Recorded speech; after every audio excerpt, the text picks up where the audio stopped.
If you search how much you should have saved in your 401k by now, the most common answer you'll find is Fidelity's salary multiple table.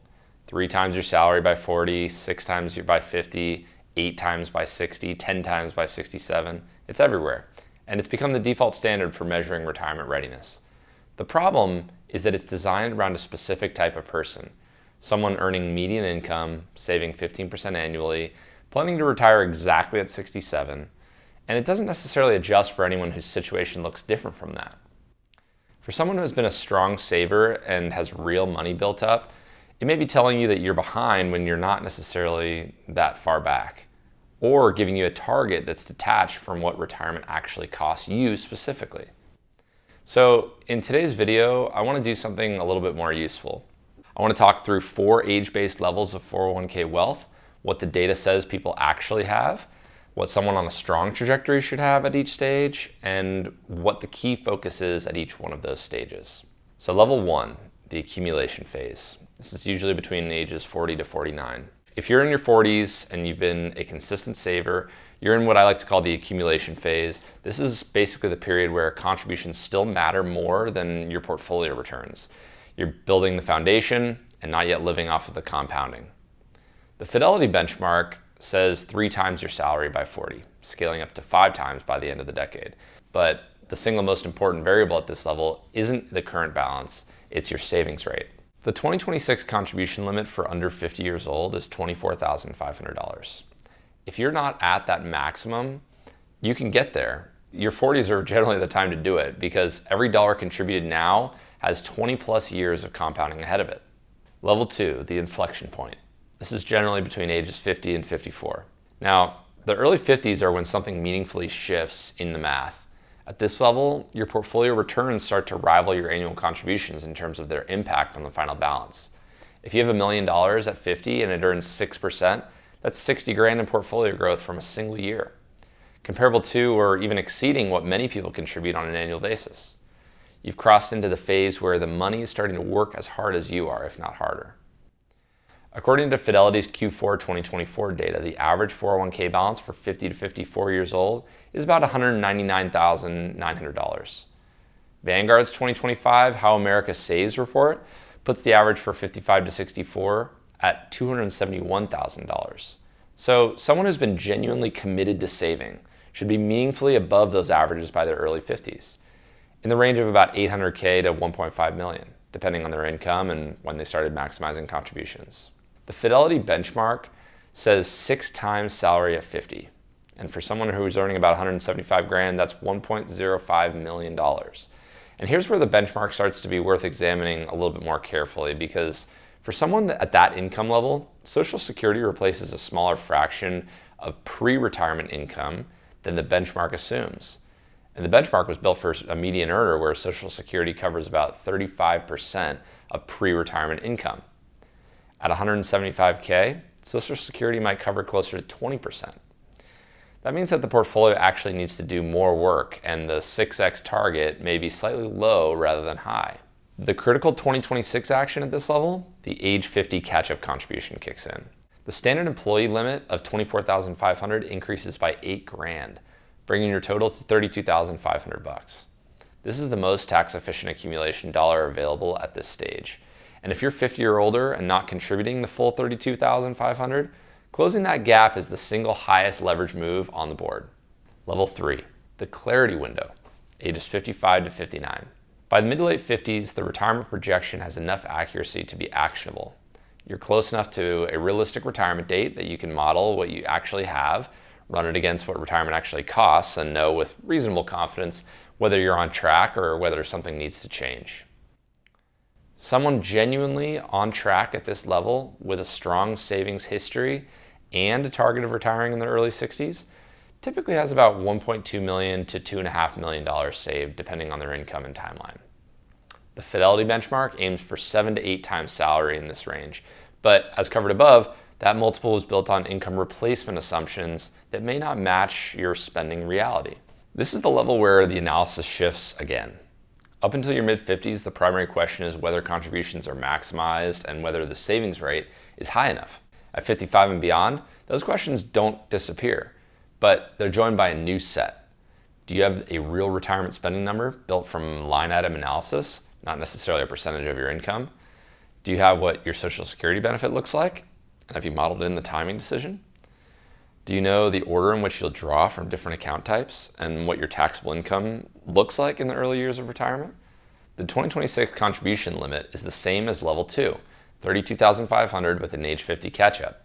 But at this level, the contribution is running alongside a set of planning questions that are just as important. Someone at 57 who maximizes contributions but has never built a real spending analysis or modeled a withdrawal sequence is in a weaker position than someone at 57 with slightly less saved but a complete plan. Level 4, the optimization window, usually between 60 and 63 years old.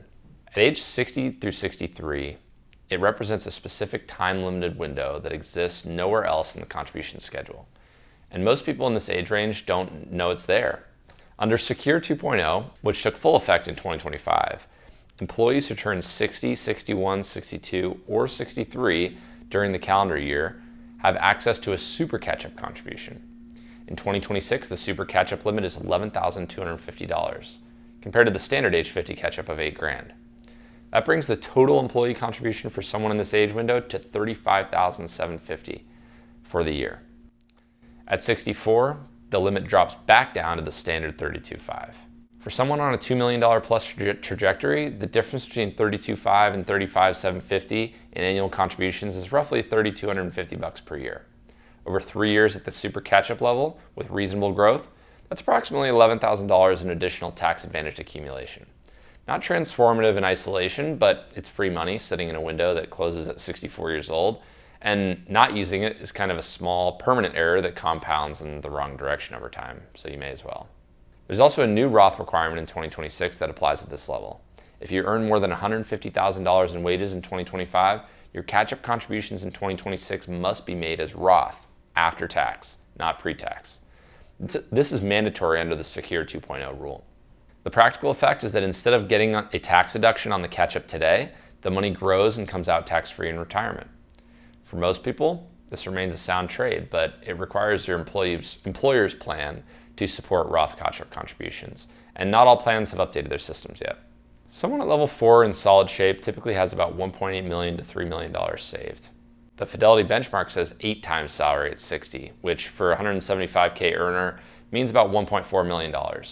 But as we'll show in the implementation section, the real target for that person based on their actual spending need may be substantially different from what any salary multiple suggests.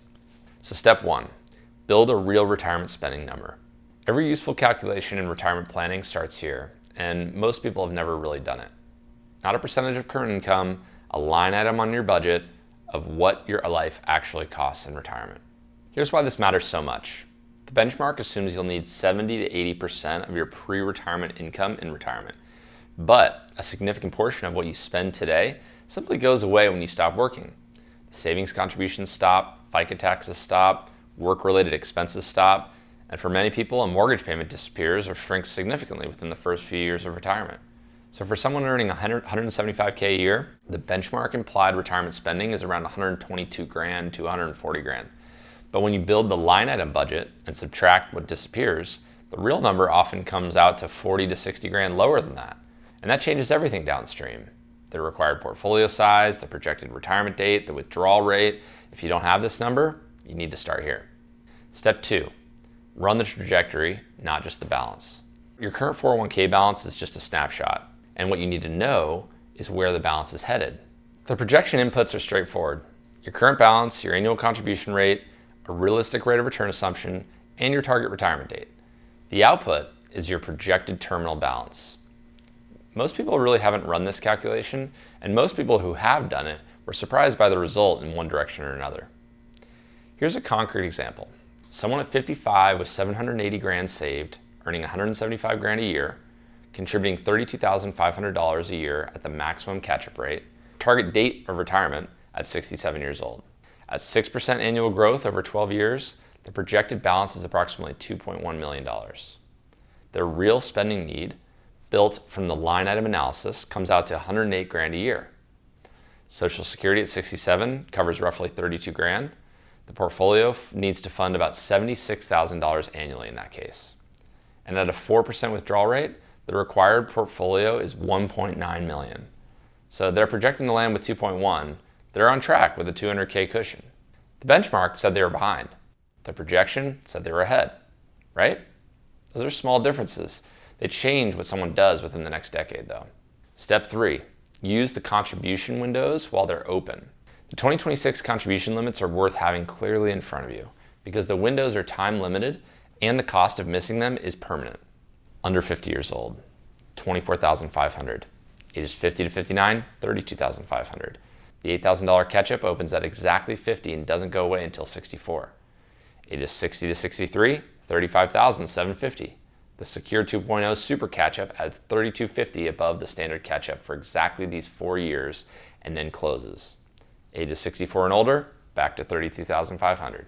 The implication is that your highest possible contribution years are 60 through 63. If you're in that window right now or approaching it, this is the most tax-advantaged accumulation opportunity available to you for your whole life. And if you're at level 2 or 3 in your 50s and not yet at the catch-up maximum, closing that gap is the highest leverage financial move available at that time.